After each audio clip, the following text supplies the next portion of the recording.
How about you? So this is lids and jars and other stuff. I'm going to show you how to make a candlestick.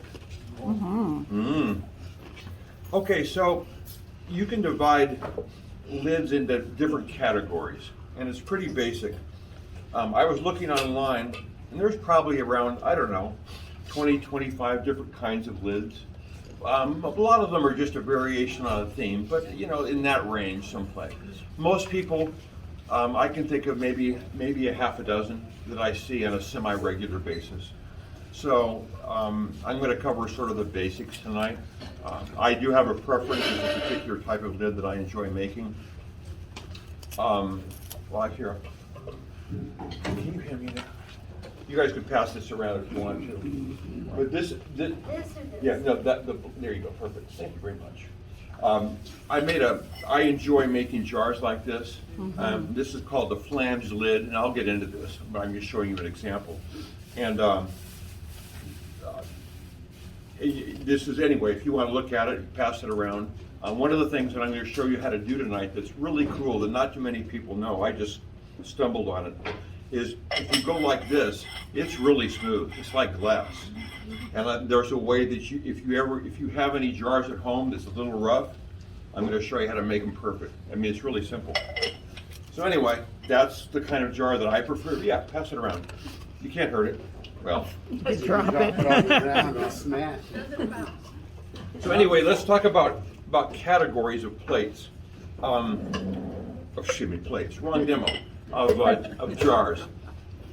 Jars can be divided into the categories such that the jar holds the lid on, or the lid holds itself on. In other words, you do something to the pot so that the lid stays put, or you just make the pot and you do something to the lid so it stays put. You also can divide lids into lids that you throw right side up and lids that you throw upside down. So those are the broad categories of jars and lids. For example, that lid, I have to throw that upside down. So I'm going to throw really quickly just some bases.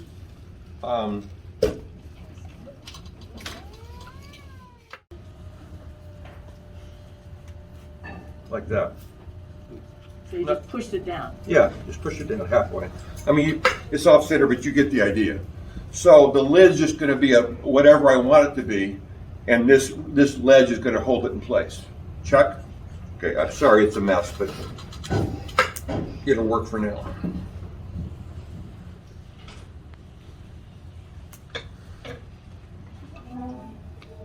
There's a type of jar that I've seen for years, and I've never liked it because I just thought it was sort of a clunky shape. And so I was thinking last night, and I think I've come up with a variation that might work. So let's find out. Can I ask a quick question? Ask away. What's the orange thing with the little frame? Oh, thank you. Whatever Yeah, you're no. putting in the middle. Yeah, I have a patent on these. But for $50 and your firstborn. I'll sell you. Not the firstborn. Yeah, this is just, I get them from Amazon in bulk, but this is just like it's a synthetic chamois. It's like a ShamWow, Okay. and you get it wet and then wring it out, and this sort of keeps everything from sliding around. If you have a bat that moves, and it'll drive you nuts. This is a really cheap solution.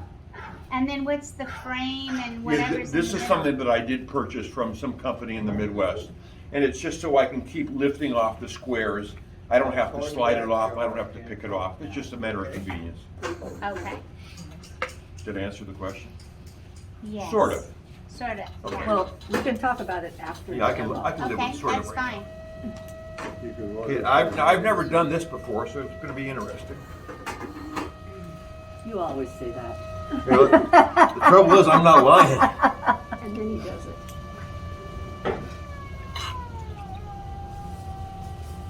This is the modified clunky shape. Hmm? This is the modified clunky shape. Yeah, this is. I can't see why this won't work, but that doesn't mean it's going to work. I am, among my friends, people that have known me for a while, I am sort of well known for having terrific ideas that just never work. But I'm sorry, they're really good ideas. Welcome to my world. Okay, one of my classics, my first year teaching high school in '78, kids were always losing cutoff wires. And we had those big wooden shop tables, yes? So, what a brilliant idea. I drilled holes in each corner and had a big, long thing of fishing line. What could go wrong? By sixth period, there was this tiny little knot in all four corners. So, probably should have done this a little bit bigger. No worries. Yeah, this clay is crap. I'll try and make it work.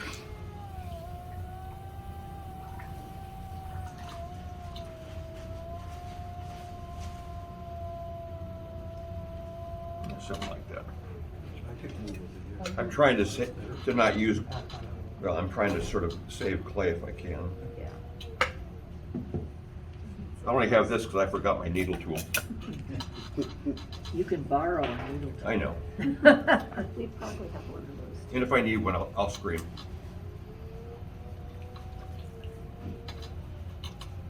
Is your clay straight from the bag? Or did you wipe it? Okay. It's in the bag. Well, he says this is old clay, so. Yeah, this is really old clay. It's been sitting in my car for weeks.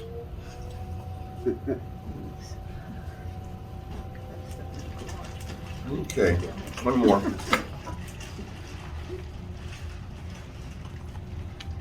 Ah, I get it. I know, that's because he's an expert. I'm not an expert.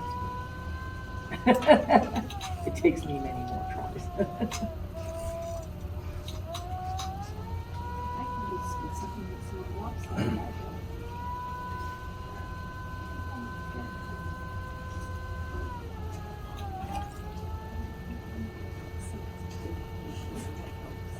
Sir, you make a bunch of pots and then several days or the next day or an hour later, so you make the lids or you make them both at the Older. same time? Oh, yeah, say that again? How do you handle your lids? You make them about approximately the same time as you make the bases? Do you make lids at the same time as the You, bases? you always pretty much have to make the lids at the same I'm not time. a potter. Yeah. so-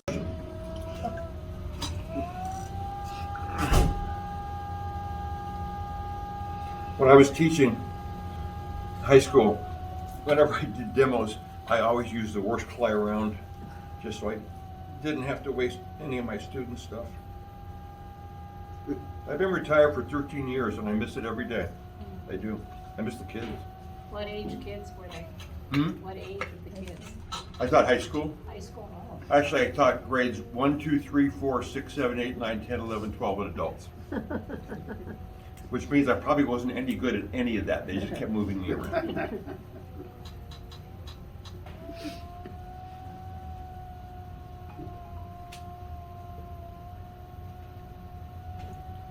Okay. I don't know what I had things in a bag. Of course, I don't know where the bag is now, so that doesn't help.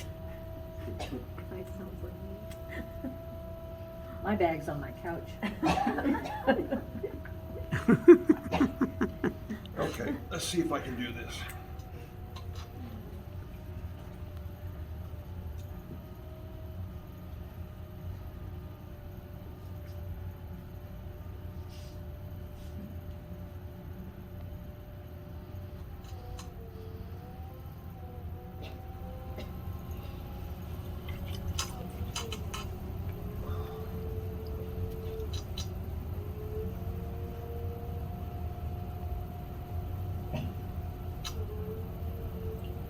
Another time if Pat wants me to, and if you guys are interested, I can do Yes. a bottle demonstration. And there's lots of little tricks for doing bottles that you just pick up over the years. Pat says yes. Pat says yes.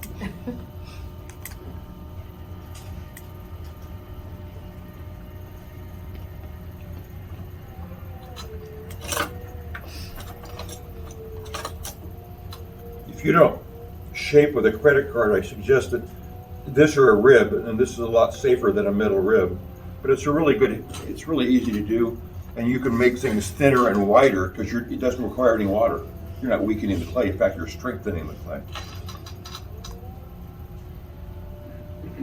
I'm just trying to do this really fast. Well, with a credit card, you don't have to pay late fees.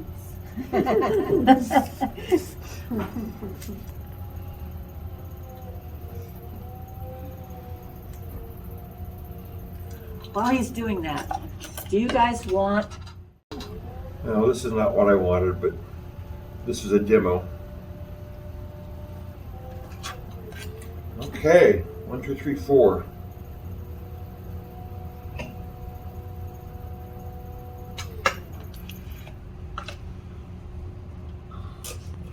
So what are you doing with the credit card? You're just evening it out or What- smoothing So it?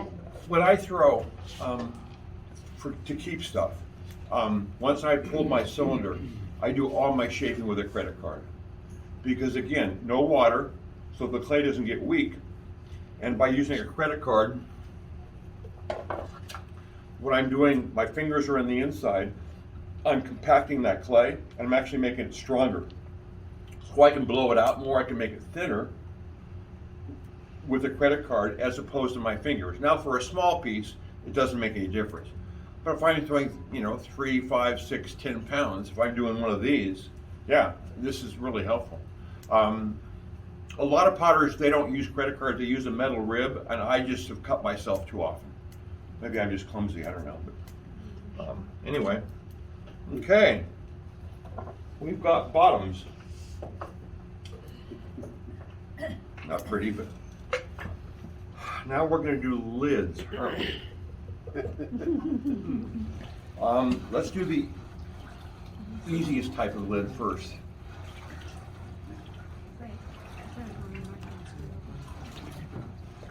Now, I haven't done this forever, so I'm just guessing on the amounts of clay here, but you get the idea. Those are probably too big, but it's okay.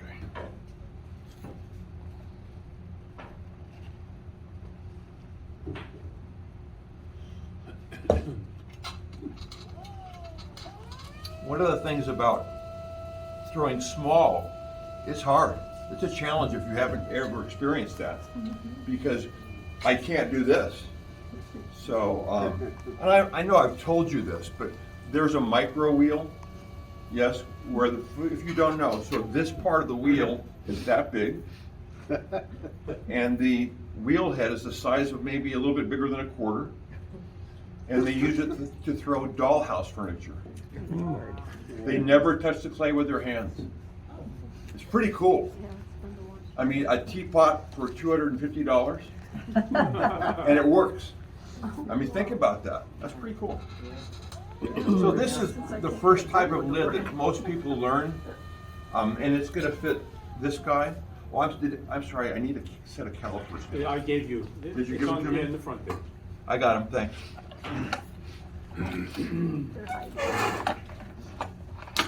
Yeah, I have a friend who does that. who does the dollhouse? Oh, really? Oh. They have demos on TikTok and YouTube, and they fire it right there I'm on the sorry, I can't wheel. hear you. They have demos on TikTok and YouTube for the small. Yeah, oh, do they? For the micro wheels? What did you measure, the inside of the frame? Yeah, I measured the inside of this edge, more or less. All right? Inside of the vertical part. Yeah. So the way you do these is you put a hole and when I teach people how to throw, I teach all my students to put the hole in on a diagonal. I want the hole to be this, not this. Well, here I want this. You want to go sort of straight down. I haven't done lids forever. Okay, straight down. And then you skip a space and just push down and out. Oh, it's upside That's down. just cool. You can see why this is one of the first lids you learn. I mean, it's pretty straightforward. And if you make it too big, who cares? You can cut it down. So this is one of those lids where I'm throwing right side up, obviously, yes? Okay. No, nothing is obvious to me. No, not to me either. One of the things I learned a long time ago is, and I don't know if it's just me, it could be just something idiosyncratic to me, but when I'm throwing narrow, and this is something if you ever make narrow forms or like bottlenecks, somebody to just think, Bill said this, try it. I find that the narrower that neck gets, the more perpendicular my outside hand gets, and I'm just using one finger. So in other words, normally if I was lifting the cylinder, would be like this at 4 o'clock, but now with this, I'm almost directly pointing at it. I just find what it does, it reduces the surface area. It's less likely to torque.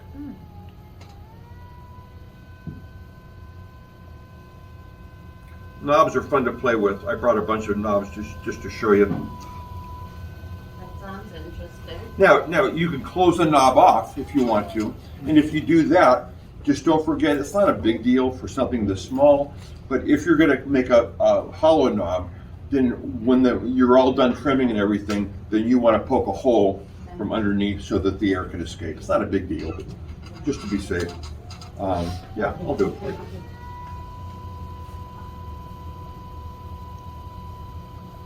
Now, there's a mistake that a lot of beginners make when they're making knobs.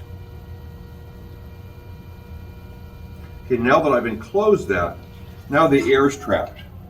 So now this has a lot more, I can mess with it more. But here's this mistake that they make. They'll stop here. And the problem with this is it's not comfortable. So what you have to do is you've got to give your finger someplace to go. Like that. And so now, now when I grab it, it's going to work for me.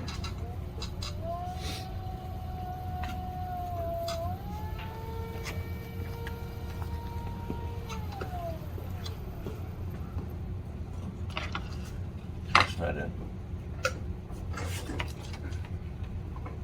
Huh. What you looking for? I was looking for a needle tool, but I can fake it. I can get you No, I know, I can fake it. It's fine. Okay, so what do we got here? So obviously, I'm not even paying attention to this, but I made it way too big. And the knob's going to be too big for the form, but that's okay. So what you do is you sneak up on it.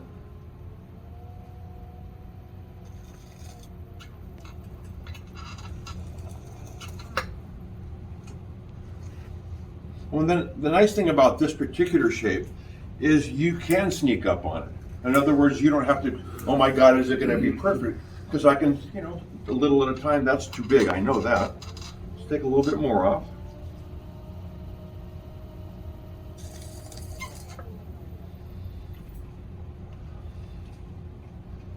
Now, a really good potter would measure once, make it, and be done.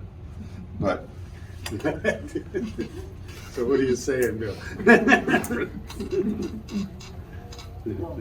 None of us are gonna do that. I never said I was a great potter. I just enjoy teaching. The end result is the same.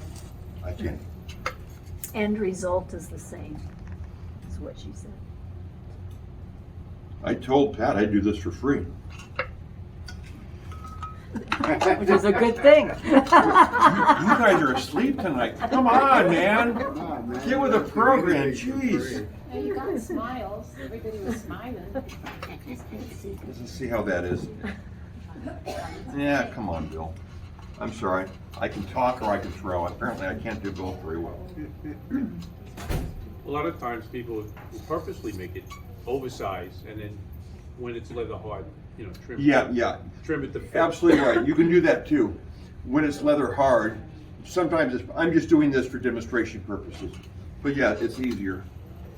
And there's another trick that I'll get into later, but sometimes you can make, like with this one, I don't even think I needed that one, but with this one, you can make the lid a little bit too big, and then this is cheating, but when it's dry, you can spin the wheel and sand it down a little bit, and it's a perfect fit, literally. Now, wait a minute, go back to when it's leather hard. down and use the jar as a chuck. As a Oh, chuck, okay, yeah. that's what I. But you can see why this is, it's probably the easiest type of lid to make. It's fine for small things. But what I have found over the years, and I heard an explanation once, it's technical, but the lid shrinks more than you expect it to, this particular type of lid. So you're rarely going to get that really nice fit. It'll work just fine, it's not coming off. But it's going to be a little loose, and it's not a big deal. Okay, yeah.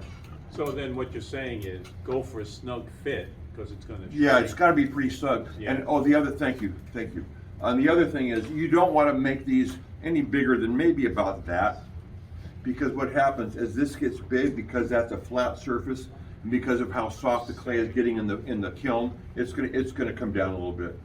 So. When you put it in the kiln, do you put it with the lid Yes. on? I see Okay. people that don't do that, and good luck, because clay's gonna warp.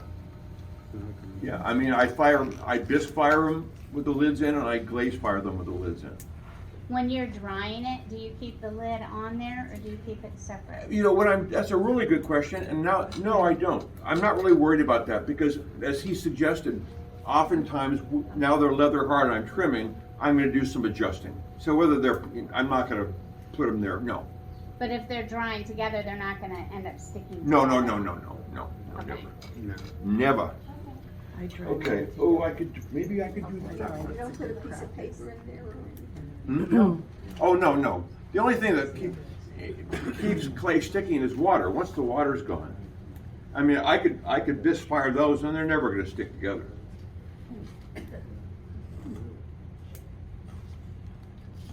So let's take that same lid and change it up a tiny bit. It's pretty small.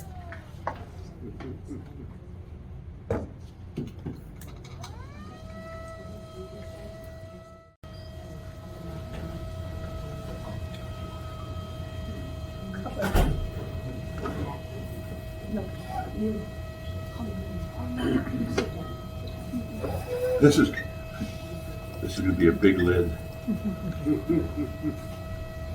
for a very small jar. In fact, this is going to be pretty stupid.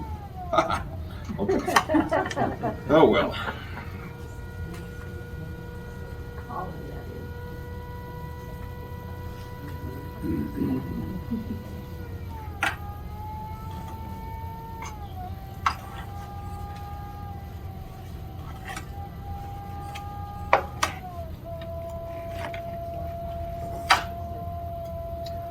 So what you do is you can flatten this up out a little bit, not as much, and then you push it back up. And all I did was push it in, all right? Now this is gonna be, now that I think about it, I think I may change things up. Yeah. Cool.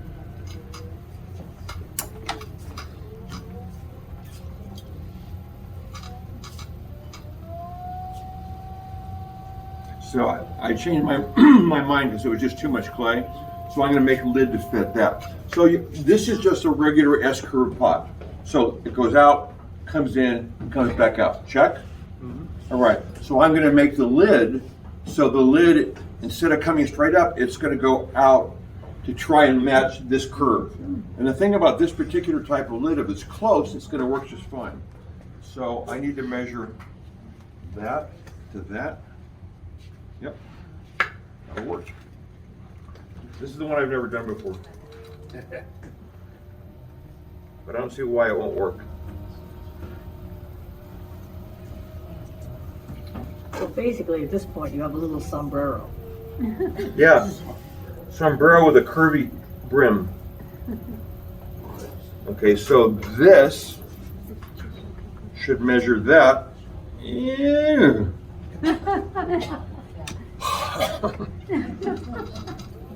Sometimes you get lucky, you know?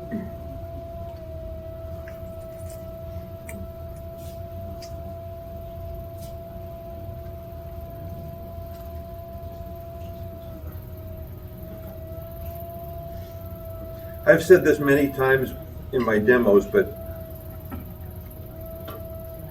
for me, because I don't throw that much, and because I'm not a production potter, if I were to make 10 jars, by the 10th jar, they're getting a lot better. I mean, it's sort of like if you haven't made tamales for a while. After the 10th tamale, you know. That's a really bad analogy, isn't it? I don't even know how to make tamales. Tamales are not exactly art, though. Okay. And that might be a matter of opinion then, right there.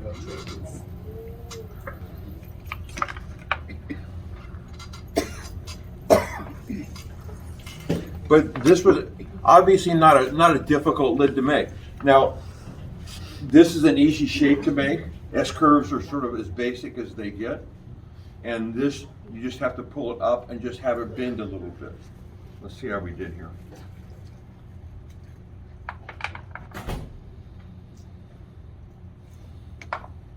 I prefer fishing line because it doesn't hang up like this.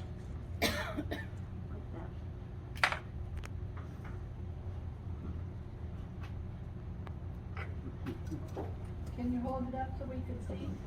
Yeah.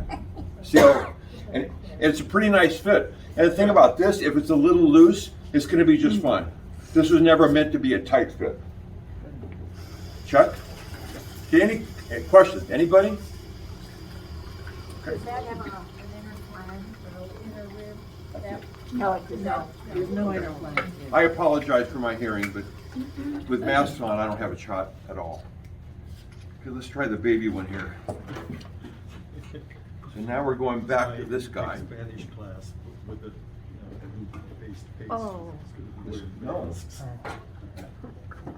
Now I can- Oh, yeah, I know what I'm doing. I got it. I'm old, but I'm slow. Yeah.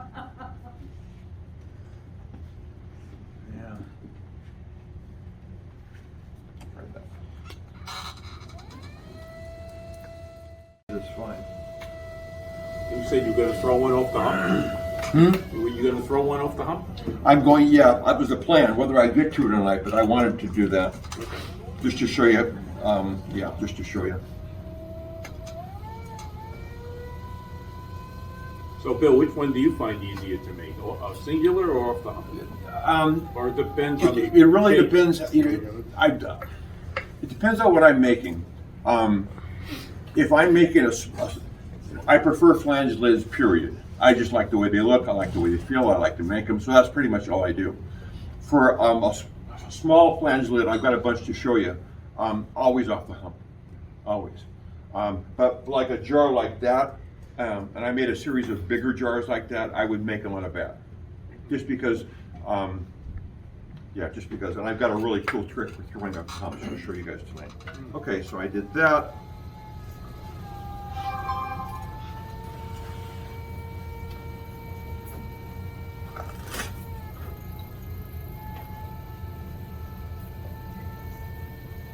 Still too much clay.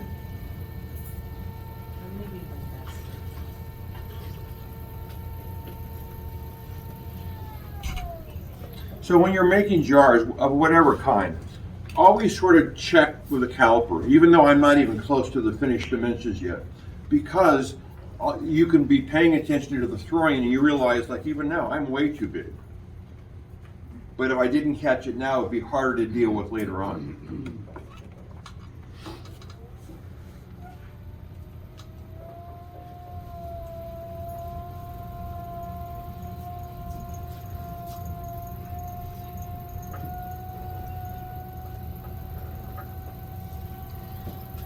See if I can do this.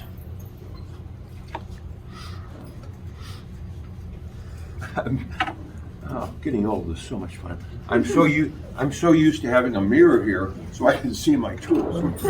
Okay, so we're going to pull this puppy up. Let me see if that's even close. Well, it's going to be.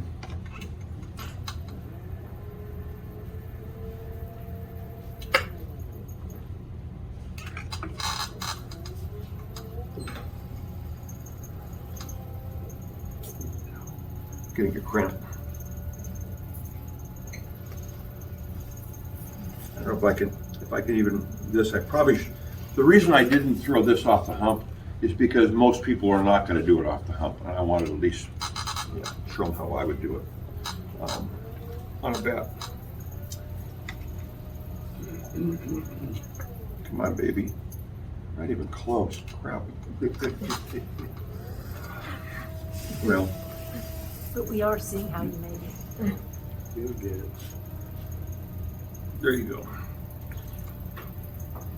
This is not the way I planned it, but it was too much clay. I'll push it way in. So you bring it up, bring up the wall, and then you flatten this out. Like that. And I'll cut that off. He says, hopefully. I'm sorry these are so ragged, but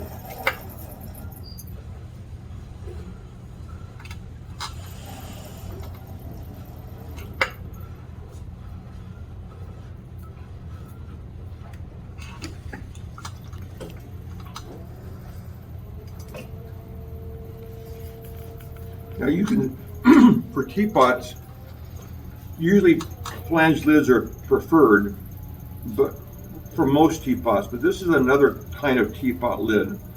And the difference between a regular lid and a teapot lid would be this part would be deeper, so that when you pour with a teapot, the lid doesn't come off.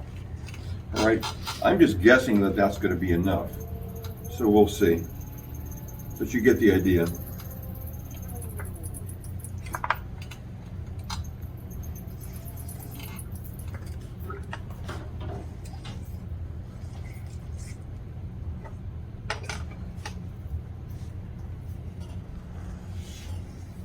Like that. Yeah, oh, come on, no. I mean, these are terrible, but I'm not going for aesthetic perfection here. It's just how to do them. Are these making sense? I mean, it's pretty straightforward, I think. Okay. What I'm going to do? Back to the other one? I think it's time for a candlestick. Huh? You didn't know it, but I've been making them. You just didn't recognize them. Yeah, I did actually. Oh, were you gonna do a lid on the outside, sort of like the pot that you passed around? Yeah. The completed I'm one you passed going to around? do that next. Okay. That's what you wanted, right? On the outside one, yeah. And I haven't made these forever. I'm just guessing that that's going to be enough clay. That's just too hard. So this is how, I mean, there's no right way to do this. This is how I've done it for years. I used to sell them. I haven't made these for real for probably about 30 years. But it's just a variation on a lid. If I can get this thing centered.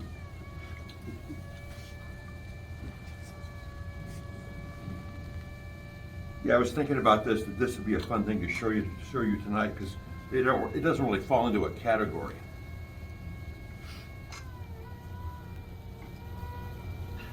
I have to think about how to do this. I'm not old. No. My memory's just fine.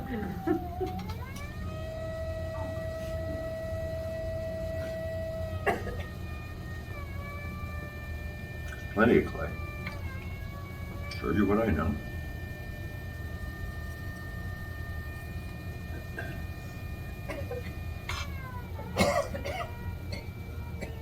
Okay, so basically it looks like a big lid, yes? I mean, it's exactly the same. Center it, pull, skip a step, down you go.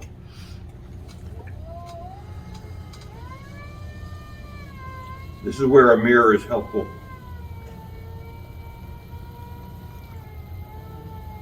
And longer fingers. Oh, come on, Bill.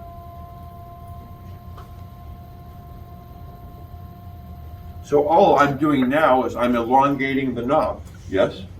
Okay.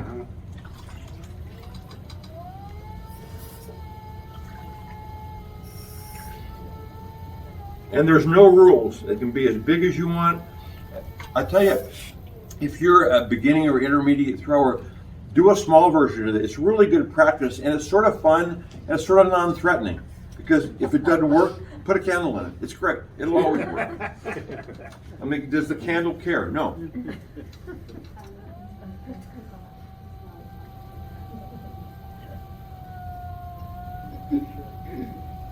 So now you can just sort of play with this a little bit in terms of shape.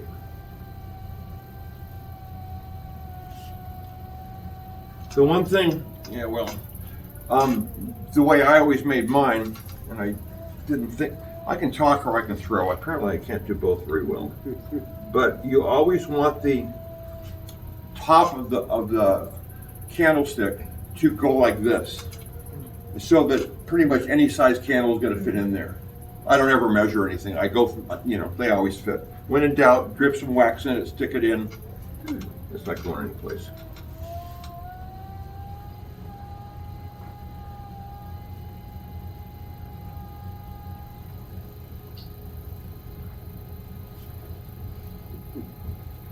It's something like that.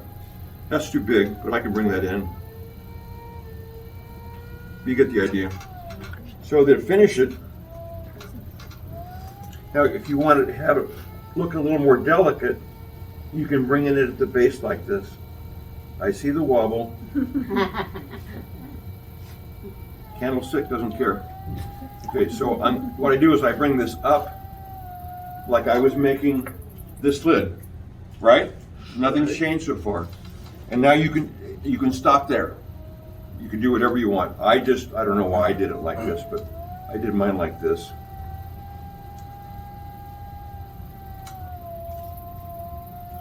And then I pull it out. Like that. Now what's fun about these, in terms of glazing, is you can do whatever you want here because you've got a built-in catcher. Aha! Right? Screw those cookies. I don't need those stinking cookies. All right? So, and you do for the bottom, obviously, but you can see the point. All right? Now, this is something that, unless you made teapots, you probably wouldn't know, but it really is interesting. So I've got one candlestick that I kept over the years. It's big and it's red and it looks great. And I would put a handle. I always put handles on mine right here. All right, just for, it looks cool. So here's what's interesting about clay molecules tension when you throw. When you throw a narrow neck like this, it's a really tight spiral as opposed to this. Under a microscope, you would see the swirl being much tighter as opposed to here. Well, when you fire this in a glaze fire, it releases. And so you tighten that clay up and it's going to back off slightly. So all my handles, they were dead straight when I put them on, and they're a little off. Now, if you've ever seen a handmade, you all know what a teapot is, and in your mind's eye, think about a spout where they cut off. All right, it's not a, you with me? Yeah. Well, if you're making those by hand, you have to have it be off about 7.5 degrees and have faith that it's going to untwist to where you want it to go. That's why mine are always not like that. But that's just one of the sort of interesting things about, I don't know, about clay.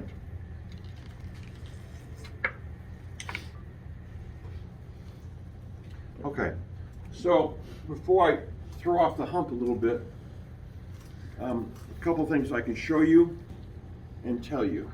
Okay, so are you gonna do a lid like that one over there? Yeah. Yeah. I'm gonna do that right now. Okay.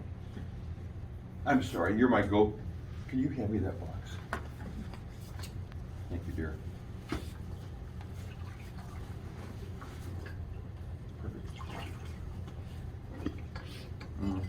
Perfect. So, I don't know why I thought to bring these, but these are all flange lids that I have floating around, and I decided to do a little practicing. So I did a whole bunch of these. Now the good news is, I just make pots and one of these are bound to fit. I actually did that once. Made it like 25 lids and yeah, but you can see they're all just variations on a theme. But I was just trying to play with these a little bit, just to sort of see what could happen. You know, this has got more grooves. This has got a nice handle, but it's plain. And so I've got a couple pots that I made these for, and I would just say, no, oh, I like that one. So a real artist wouldn't do that. Tom Coleman is my favorite potter, and I would make a jar and make 2 or 3 lids for it. He said, why do you make 2 or 3 lids? He doesn't understand because he only has to make one and it's perfect every time. But us mere mortals. Okay, now this is something that I doubt that anybody here has ever seen before. I'll get it. Ow. Ow. Okay, so anyway, if you want to take a look at these, but I thought, you know, you get the idea, right?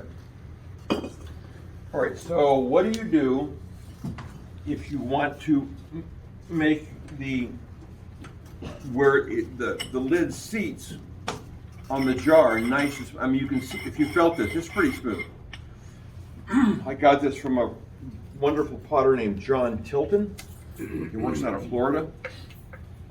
And I've gotten a lot of, oh, wow, that really fits well, Bill. I say, yeah, it's just, I'm really good. But that's not it at all. So this is the stuff. Now, this is totally off the wall, but I'm going to do it for you so you can see how I do it, and it's pretty simple. I get this at an auto parts store. It's called water-based valve grinding compound. What this is this is silicon carbide sand mixed in with a lubricant. And silicon carbide is going to grind anything. And they use this for seating valves in an engine, but they really made it for ceramics. So what you do, now I've already done it for this one, but I'll do it again for you guys. Oh shit. Water-based valve what? Shit. Water-based I don't mean to valve swear, I'm sorry. grinding compound. Water-based valve grinding. This ain't coming off. Was there pliers? Well, anyway, yeah. I'll get you pliers. No, you got pliers because this ain't coming off any other way. You know what? Oh no, I got it. I'm just gonna throw this away anyway. It's squirting out. Okay, so it's sort of a dark. You can see sort of a dark, I don't know, semi-chili. What you do is it's as simple as this. You just take now you can't hurt this. Well, you can, but not with this stuff. So I'm going to put some. It was time to buy a new jar anyway.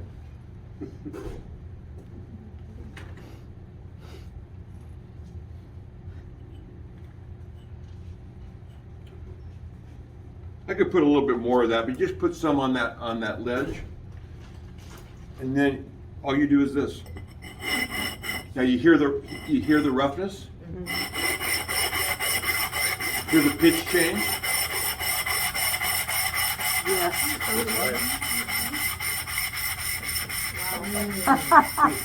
That's amazing. Pretty cool, huh? Yeah. And then you wash it off and you're good to go. So if you have lids at home that are rough, there you go. I'll take a picture of that too. Oh, sure. In fact, be careful because the lid is off. It broke off, but yeah. So anyway, makes sense? Yes. Pretty slick.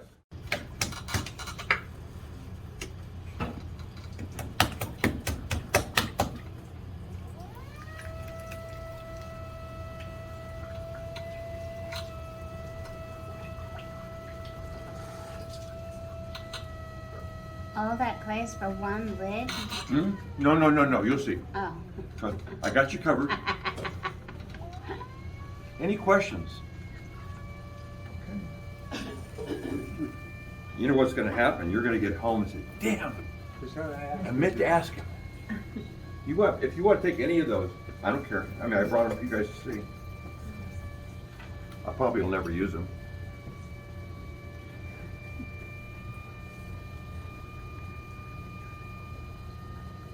Normally, I would throw off a bigger hump than this, but I just didn't want to waste the clay.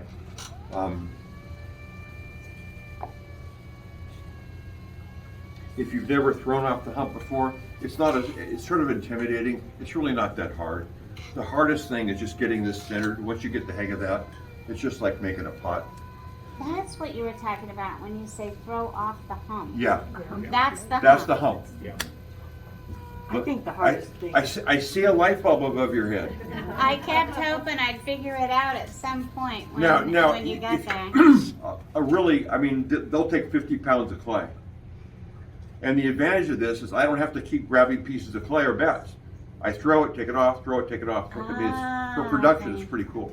Okay. There are some disadvantages to throwing off the hump. The primary one being frequently you get S cracks in the bottom of your pots, especially bowls. So, Because they're not compressed. Technically, you wouldn't really have That's why to they're not center the compressed. bottom of the hump, right? Right. If you weren't gonna use the whole hump, you could just center the part on the top of the hump that you're gonna use, couldn't you? That very talented Asian potter who works out of a studio in San Francisco. Yeah, Sue. Who does like 200 videos. He says he doesn't get S cracks because he trims the bottoms extremely thin. He trims them down to 1/8 of an inch. And he says he never has an S crack. Because he trims them. He trims them down to 1/8 of an inch. He's got this little measuring tool so he can. the reason, I don't know, maybe you explained it. The reason you tend to get S cracks is because if I'm throwing on a bat and I put the hole in, I'm compressing the clay against the bat, against the wheel head, but off the hump, it's just clay underneath there. There's lots of tricks, but I don't know, I just don't make bowls anymore off the hump. I used to, but I don't anymore. Okay, so I make a small little bowl like that, and I just use my finger. A lot of people use a wooden tool. So now I have to be sort of aware of my caliper measurement.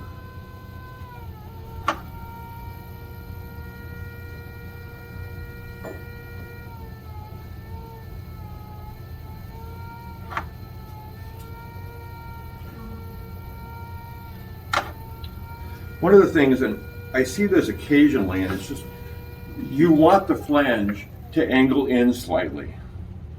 Don't angle it out. It's not gonna, I mean, maybe it seems obvious, but I see this all the time at Irvine.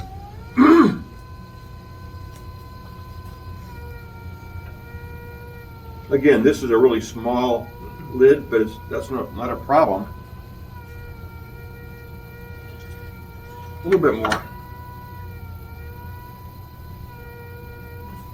There you go. Then all I do is bring this out.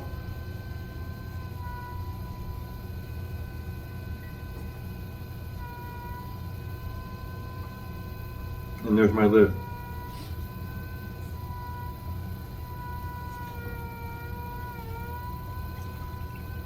Now, this lid requires trimming, obviously. But the good news is I think I've got time.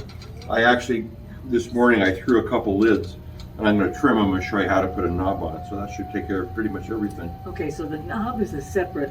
Knob separate, yeah. For this. Now I'm going to try and do something I've never done before. You don't ever believe me, but I haven't. But, oh, I know what I wanted to show you before I even do the funky thing. So how do you get this sucker off? Here's a really cool trick. So especially if you're a beginner.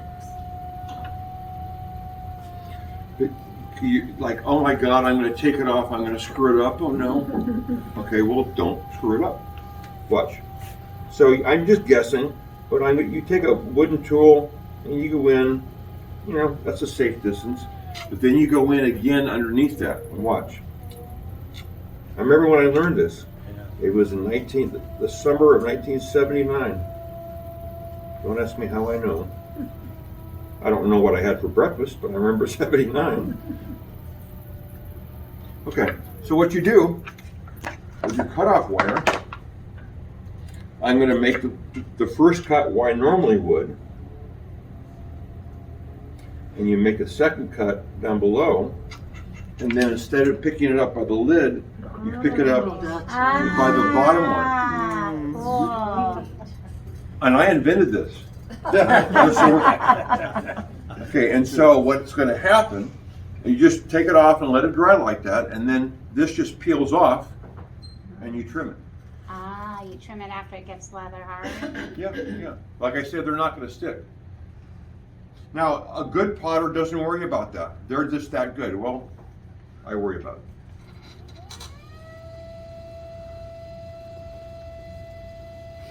Wait, you just goofed up your lid. Hmm? You just goofed up your lid. This is demonstration. This isn't saving. Oh, okay.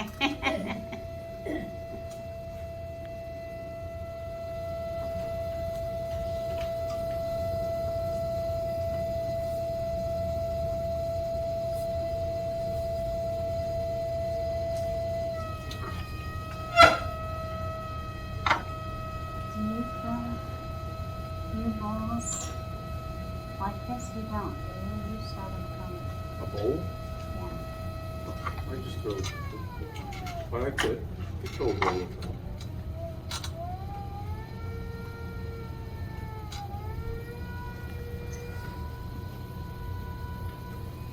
Come on, William. Okay, I don't know if this is gonna work or not. It's gonna be fun to try.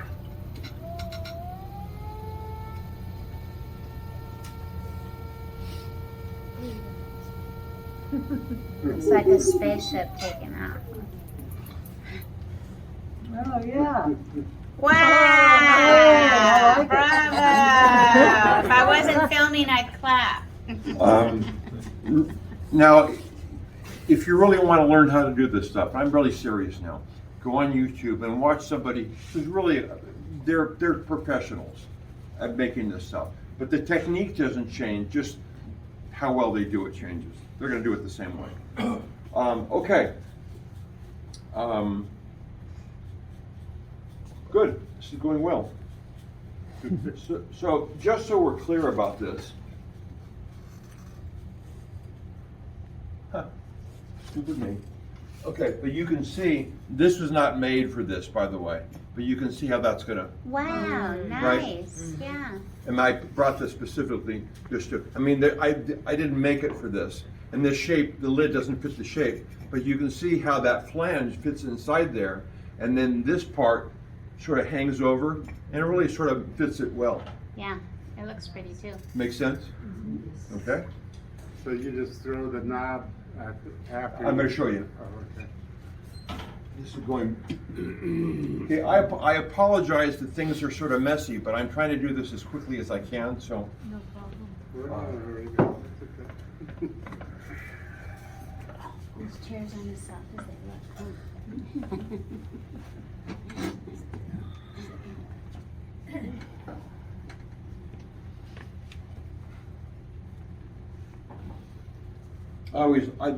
I've got to find a pot to fit that. I just always like that. This lid it's leather hard. In fact, it's pretty damn hard, which is not what I wanted. But. So how do you trim them? Well, there's a couple ways that you could do it. One way is just to use water. Push down, and you have to center this.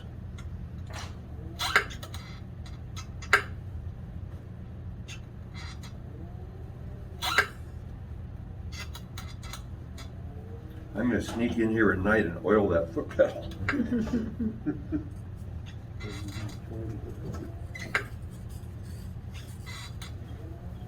Close enough.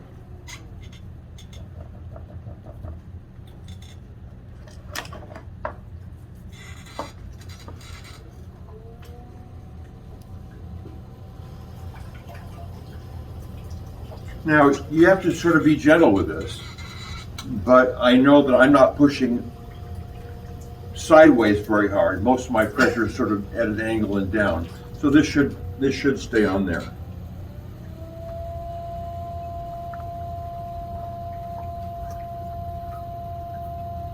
I'm a disaster with that thing. So sometimes when you're making stuff, and I'm sure this happens to all of you, I didn't plan on that line, but it sort of was happening, and I thought, oh, you sure you go with it? And it looks nice.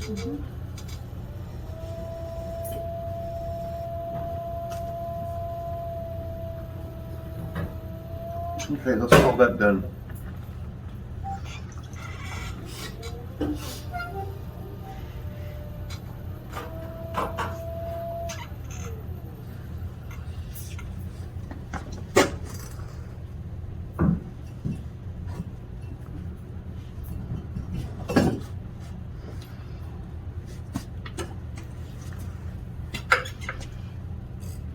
Normally, that's pretty big. Normally I might score this a little bit and use some slip, but I would probably do this. And maybe rough that up a little bit, but I haven't had a problem with these coming up.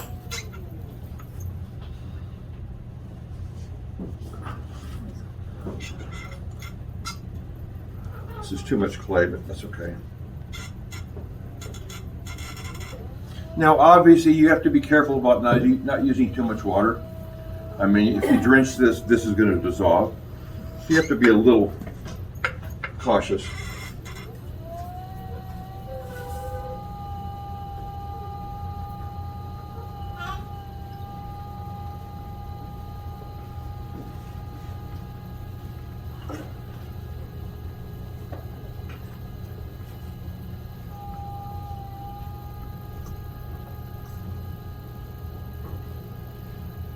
So I'm just centering it with my fingertips, but it's so little clay that it's just not that hard.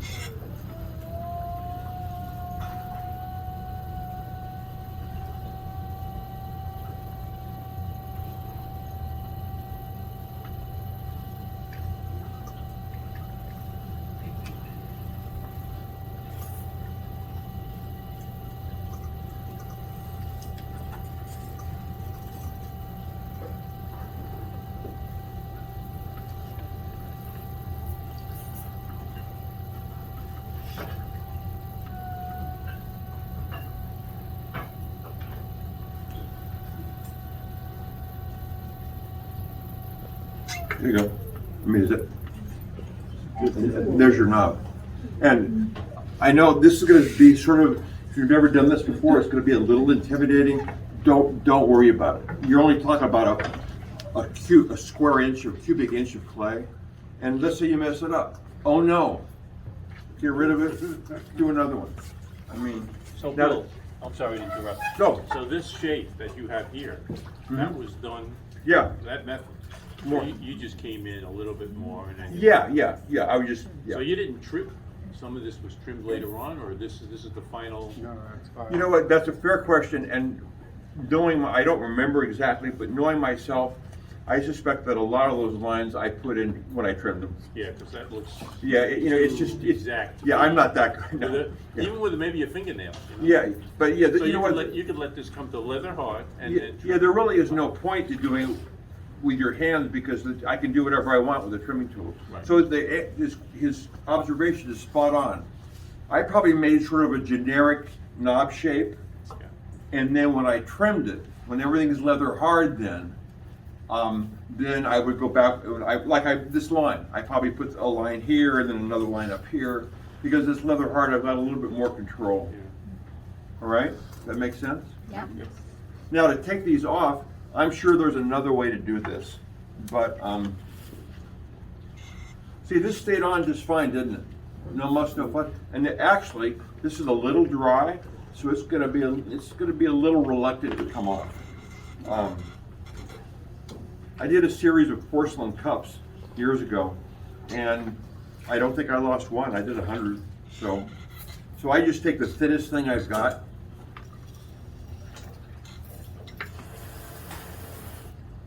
And there's your, and this, you can just clean it up with a sponge. And there's your lid. So you wouldn't run a wire through there? Hmm? You wouldn't run a wire on I've tried that. It works sometimes, but sometimes, I don't know. This is just how I do it. But a wire would probably work. especially one of these. Fishing line wouldn't work. Okay, the only other thing I really can show you, I mean, since you never asked any questions, why are you so much like high school kids? You're so good teacher. I don't use it, although I remember teaching my students to use it. Like every once in a while, when I was teaching, I would do it just if I was in a hurry.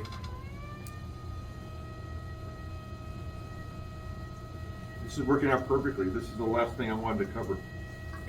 So even though they look stupid, you see how each lid was done and the purpose of each, right? And just don't be intimidated. I mean, start off with this guy. Trust me, it's gonna fit. I mean, it will. It may not fit perfectly, but you'll have a jar with a lid. And then maybe try this guy out, where instead of doing this, you bring it up and out. All right? Oh, William.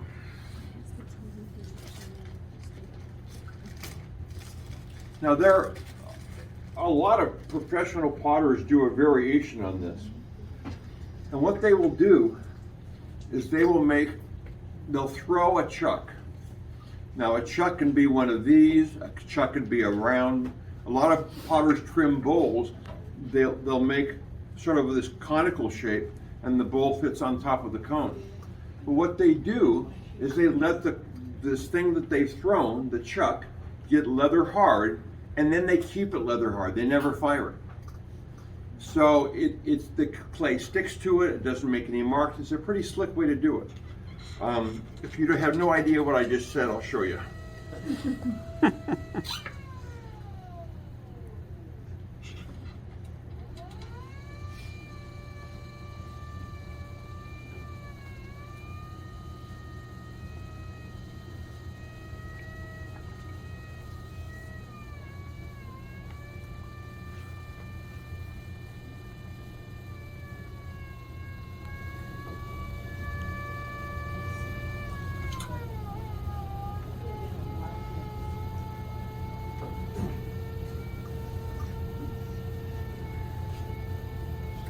So what you can do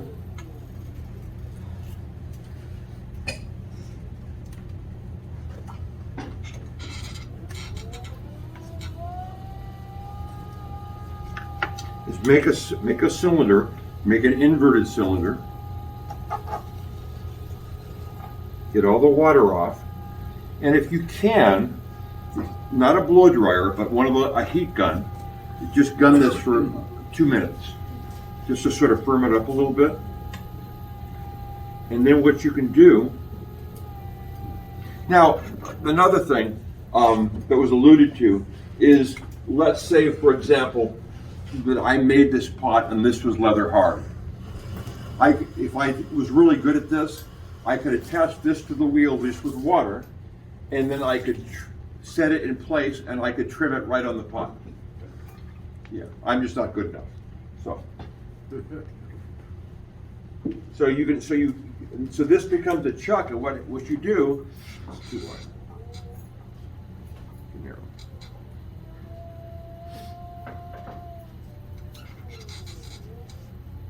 is this will fit inside of that. Hey, I'm almost done. Give me a break. That's my kind of patience. But it fits the side of it, then you trim it. And so you don't have to worry about everything. You get the idea. Come on. God, you guys are brutal. Any questions? I want to ask you questions just to make you happy, but I don't have any. Yeah. Have you ever made a lid after the fact of a pot that's been maybe already bisqued? Like made the bottom and made the lid after the fact? Well, yeah, no, I mean if the piece has been bisqued, can you make a lid for that? I'm sorry, I just can't hear. It's not you. It's me. If the piece has already been bisqued. No, I don't even try. No. I mean, is it possible? But I'll tell you the only way it might work is had you measured the lid, measured the diameter of the pot when it was wet, and you got that measurement, then you could throw the pot, let it dry, bisque fire that, and theoretically they should fit together. But if you don't have that measurement, don't even, it's easier to make a new pot than it would be to try and make the lid fit. Thank you. Okay, kids, my pleasure as always.